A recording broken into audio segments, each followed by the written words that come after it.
Hello, Bay Broncos. This is Mrs. W. It is March 31st, 2020, and today I'm going to be reading Chapter 7 of The Secrets of Droon, The Hidden Stairs, and the Magic Carpet. As you may notice, I'm at Bay School because today, myself and some amazing Bay staff members, we were able to give out 100 laptops, 100 Chromebooks to families who needed them to be able to access videos like this one. So it was exciting. It was exciting to see some of your faces. I feel like we've been away forever. I miss you guys. A big thank you to the families who've been sending me photos. Let's see, I saw Mason and Raquel and Ivan and Isaac and Daniel. So send me photos of what you're doing because I miss you guys. So now I have chapter 7. And you know what's interesting? It's called The Hidden Stairs and the Magic Carpet. So we know the hidden stairs is how you get to Droon, but we haven't seen the magic carpet yet. So I'm hoping that comes up soon.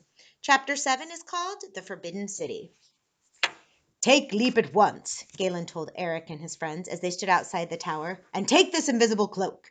It may come in handy. And take me, Max twittered. I may come in handy too. Besides, I know the way to Flood. Galen smiled. Good luck, my young friends, and remember what I am about to tell you. Droon is a secret to your world. When you return home, tell no one about us. And you must not take anything from Droon with you, nor leave anything from the upper world behind. Why? Eric asked. For every object left here, a thing from Droon will appear in your world, the wizard replied. And it may not be a good thing, Max added. Neil blinked. You mean like a ninja? Or worse, Galen said. Now I must go to Jaffa City, and you to Flood. Be careful. Then without another word, Zam! Galen Longbeard, first wizard of Droon, vanished, and his tower vanished with him. The shaggy Pilka whinnied. Well, what are we waiting for? Said Eric. With the 3 children on her back and Max sitting on her head, Leap galloped out of the forest. She rode across open meadows while the pink sky darkened into late afternoon. It grew colder as the light faded. A shape moved across the sky above them. Groggles? Said Julie. Neil looked up. No, he said, a falcon. A white one. I think I saw it before, too. I remember falcons from our zoo trip last year. Eric watched the bird soar away. This one was in the forest when we first saw Spar. Her. Leap whinnied sharply and slowed her gallop. Hush now, Max whispered. We are close. He pulled the reins and the Pilka plodded up the low hill to a jagged ridge. See them? They're on the back of a Pilka. The high black walls of a large city loomed before them. The sky was thick with clouds. The air smelled of smoke. Let me guess, Neil said. This is Flood. The 3 riders slid to the ground in a grove of trees. Max jumped down with Leap's cloak. Don't forget this. Invisibility might be useful. So would a magic key, Julie said. Those walls are super high. How do we get in? The ground began to rumble. A car? Eric whispered. Yes, Spar's car. The gates will open for him. He's our way in. Wooga! Spar's car roared loudly up the road. The Pilka reared, spooking at the sound. Leap, wait! Max shouted, but the animal broke away from him. He scurried down the hill after her. Leap! Leap! Come back, Max, we need you, Julie said. The car roared by. The gates of Flood opened. We're losing our chance, hissed Eric. Come on. He grabbed Neil and Julie. The 3 of them dashed in after the yellow car.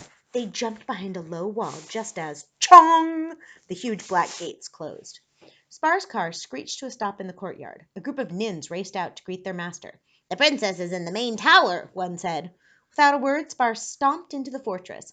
The nin guards marched in after him. Okay, Eric whispered. Let's go. Quietly. They slipped into the fortress. The hallways were as narrow and dark as the streets outside. Nin footsteps echoed loudly on the stone floors. Julie stopped. Wait, do we have a plan? Eric peered into the dark. There are some steps ahead. If we sneak up to the main tower, maybe we can get to Kia before Spar does. Neil nodded. And get back out, right? Of course, Eric said. Sounds good, said Julie. Lead on. They tiptoed up the long stairway. After what seemed like hundreds of steps, they reached the top of the main tower. At the end of a short hallway was a door. 2 big nins in black armor guarded it. Do we have to fight them? Neil whispered out of breath. Eric shook his head. No, We'll use some magic." He pulled Galen's cloak over himself. "I like it," Julie said. "Poof! You're gone." "Hide in the shadows," Eric said. Then, completely invisible, he slipped down the hall. He jabbed one of the guards in the shoulder. "Stop that!" the nin yelled. He swatted the other nin in the arm. "I didn't do anything!" the second nin cried. He whacked the other on his shiny black helmet. "I'll get you for that!" the first nin yelled. "Not if I get you first!" the other one growled, butting the first one on the head and chasing him right past the kids and down the stairs.